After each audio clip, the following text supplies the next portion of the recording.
Somalia hosted its first technology and innovation conference this month with much talk about the industry's potential. Somalia's security threats and poor governance make attracting investment a huge challenge.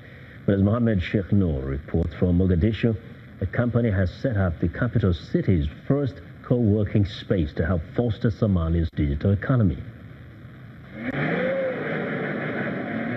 One of Africa's least secure and worst governed countries, Somalia is unlikely place for technology and innovation. IRIS Hub co-founder Abdahkeen Ainte wants to change that by connecting investors with Somalia's young innovators. We use technology as a means to get an employment opportunity for the Somali youth, who make up the 75% of the total population of the country, and all of them, they are surprisingly below the 30 years old. IRIS helped organize Somalia's first ever technology summit this month in the capital. The government wants to change the view that Somalia is not safe for visitors or investors. Part of the commitment of the Office of Prime Minister and the Prime Minister himself to this city and Somalia as a general is to create an enabling environment that can attract investment from global investors and make Somalia the final destination for tourists and investors. For a country in conflict, Somalia's digital market potential is striking as mobile money has nearly replaced cash. The World Bank says Somalia has one of the most active mobile money markets in the world, with nearly $3 billion in transactions per month. Using mobile money transfer has alleviated the burden of carrying huge cash in hand, and that has made our life much easier. You can simply buy something while using your phone wherever you are, in the shops and stores. But the threat of terrorism and Somalia's poor infrastructure make attracting capital and supporting innovation a challenge. The price of the internet and the price of electricity is like skyrocketing high. The other one is insecurity, which makes the whole process of doing business very difficult in Somalia. Nonetheless, some remain optimistic about Somalia's technology potential. But innovation will remain a challenge as long as government resources are stretched and struggling just to provide the basics of security and services. Mohammed Sheikh Noor for VOA News, Mogadishu. Mali is making efforts to reintegrate former members of armed groups into society as it launches a disarmament, demobilization and reintegration program in Gao, in the north of the country. It follows a peace agreement signed in 2015 after several years of conflict. The program entails the process of taking ex-combatants out of their groups and encouraging them to participate in the peace process. Have a look.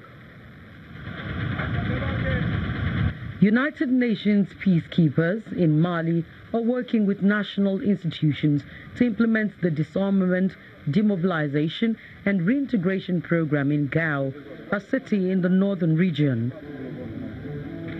It's a process which allows veteran fighters and armed groups to drop their weapons and be integrated into the regular army or into civilian life. This segment today is the official launch, a launch which has a great significance because there are members of different groups who are signatories of the agreement who are all here supporting the process by their presence. The event is attended by representatives of the government, Deputy Special Representative of the Secretary General, Baranga Gazarabwe, and leaders of armed groups. It is expected to be another important step towards the return of stability in northern Mali. This is a historic moment. I would like to take this opportunity to recognize the willingness of Malians to launch this process of accelerated disarmament into the defense and security forces. It took a while, but we are acting at the right time. Ex-combatants will be taken through orientation and vocational training programs aimed at helping them reintegrate into society and become active participants in Mali's peace process. Mali, a huge Sahel country, still faces jihadist threats despite more than 5 years of the international military intervention. Now, the film Vaya from Nigerian-born director Akim Omotoso tells the story of three people who journey from the rural homes in South Africa to Johannesburg. As Michael Sullivan reports, it's a story of migration that deals with universal themes. It is a story of lost innocence and betrayal. Vaya tells the story of three strangers who get on a train, each of them with a mission to fulfill in Johannesburg. They're coming from Durban to Johannesburg. They never meet, but their stories are intertwined. Each traveler has a mission, and each faces rejection, abuse, or violence. This coming-of-age film originated from real stories of South Africans in the Homeless Writers Project, a workshop for people living on the streets. Vaya means to go in the dialect of South African townships.